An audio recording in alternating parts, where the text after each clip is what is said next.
IBS can be a debilitating syndrome. And if you struggle with it, you know how much just your daily activities can be hindered by it. And so you might be wondering, how can I get control of my IBS? And if I do have an IBS attack, what can I do to help calm it down more quickly? My name is Marcy Baskey. Here at the Oswald Digestive Clinic, we work with all people who have constipation, diarrhea, bloating, gas, heartburn, anything that relates to the digestive system.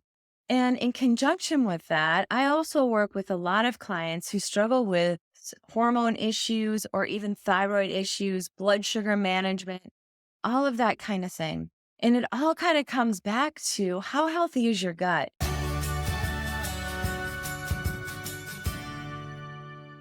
But first, what is IBS? IBS is called irritable bowel syndrome, and it is one of the most common gastrointestinal syndromes around.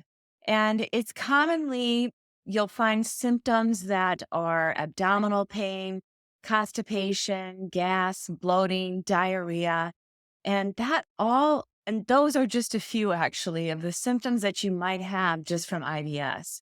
But so many people struggle with this on a daily basis. So the question is, how to get your IBS under control? And I feel that understanding your personal triggers to any kind of flare that you might be experiencing is going to be most important.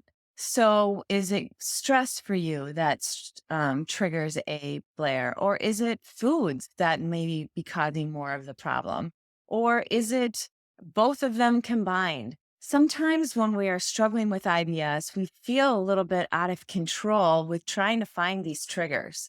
But today, I'm going to walk through what some of the triggers might be, but more importantly, if you do end up in a flare, what should you be considering in trying to reduce the symptoms and get back to feeling good again?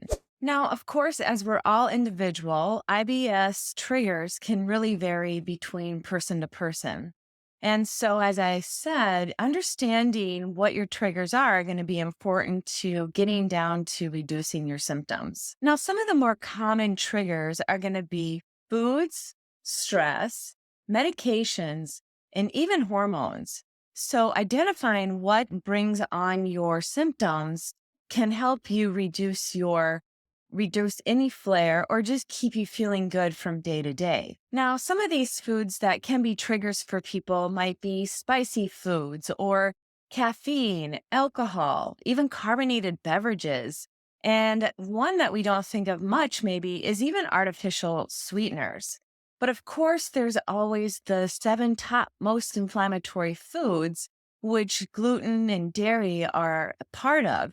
And sometimes just those alone are increasing your symptoms.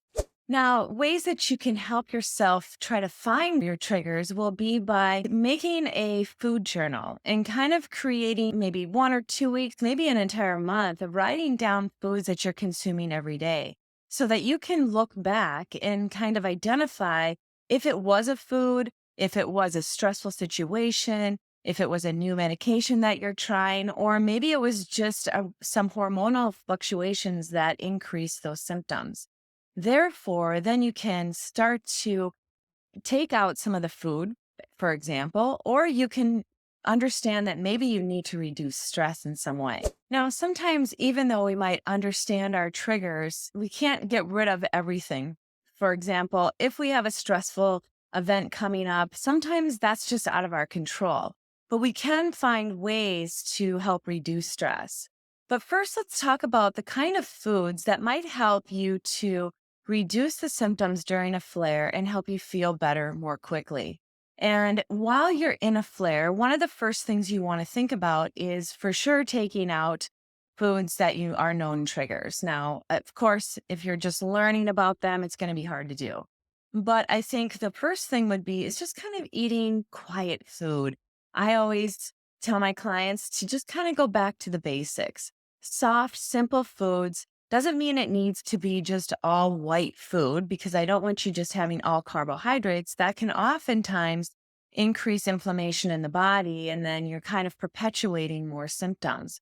But just kind of these quiet foods, like I said, examples would be things like maybe eating a smoothie. That's a lot easier for your gut to digest. Or if you're dairy free, you could do just dairy free yogurt with some good protein powder in it. Also, just kind of getting back to softer proteins. So maybe incorporating more eggs if that's something that you enjoy, or even making soup. Soups are really easy on the gut. So like a chicken vegetable soup, or even a roast beef and potatoes and carrots. Just kind of think of those foods that are easy to digest and something that just is calming to the digestive system. The other thing that you'll want to also kind of keep in mind as you're moving through a flare is keeping your food or meal timing spaced. If we're eating, every hour, a couple hours, we're putting something in our mouth, that doesn't give our digestive system time to digest and rest. And so typically keeping like that 3 or maybe even 4 hours in between meals is going to be really helpful for your body to be able to digest the food and then even have time for it to rest. Now, of course, on top of foods, you'll just, like I mentioned, getting back to those softer, just simple foods, nothing seasoned crazily, but also sipping on tea has been found to be really helpful. And there's a couple teas that do tend to help soothe. So, one would be peppermint tea.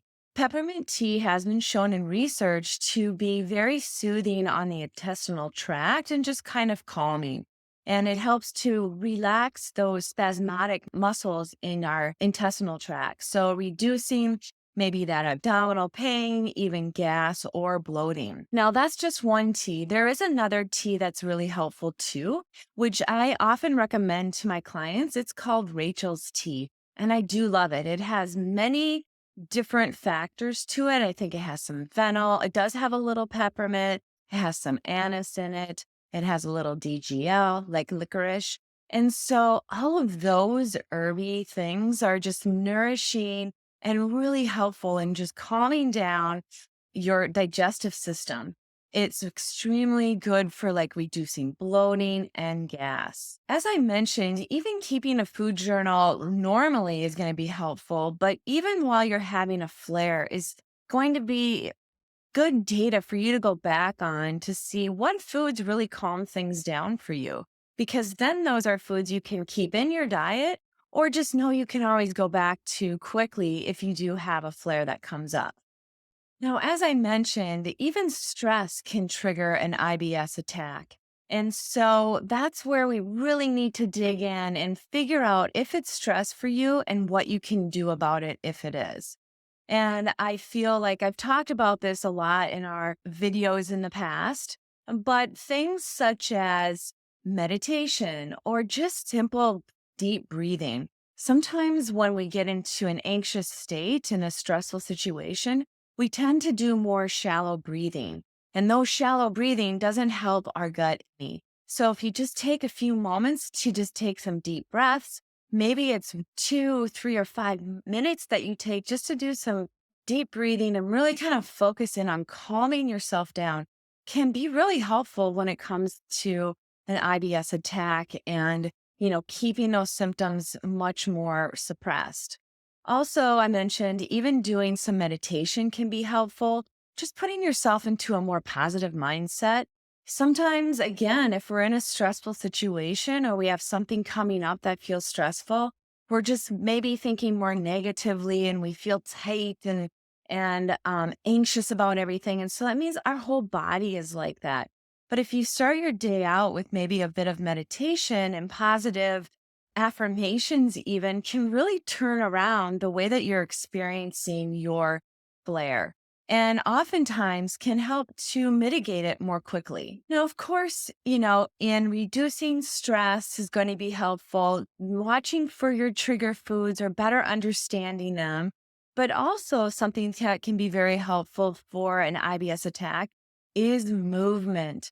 And so whether it's taking a walk around the block or just getting in daily activity, a gym workout, like I said, a walk, a run outside, just really enjoying doing some movement. And sometimes we feel like we just don't have time to do it, or especially when we're having an attack, we just don't feel good at all. I totally know what that feels like. But sort of pushing yourself to move can help to relax your entire body. And when we think of having that IBS attack, we need to realize that our intestinal tract is in overdrive and it's moving too quickly. Irritable bowel, right? The bowel is irritated. So if we do a gentle walk, sometimes that alone will reduce our stress and then just reduces the stress on our body altogether. Now, of course, if you've experienced IBS over the years and you've already, pinpointed your triggers and you kind of have it all down what you need to do in terms of getting the flare to reside more quickly, that's awesome. But for those of you that might be struggling with new IBS symptoms or really just cannot figure out what kind of foods or triggers you're even having, it would be good to meet with a dietitian, nutritionist, such as myself. So if you're really struggling with digestive symptoms, really struggling with more IBS flares than you've had in the past, or like I mentioned earlier, new symptoms, come visit us at Oswald Digestive Clinic. We also have another dietitian on staff. Her name is Katie Bailey, and we'd love to help you sort out your digestive issues so that you can live your best life.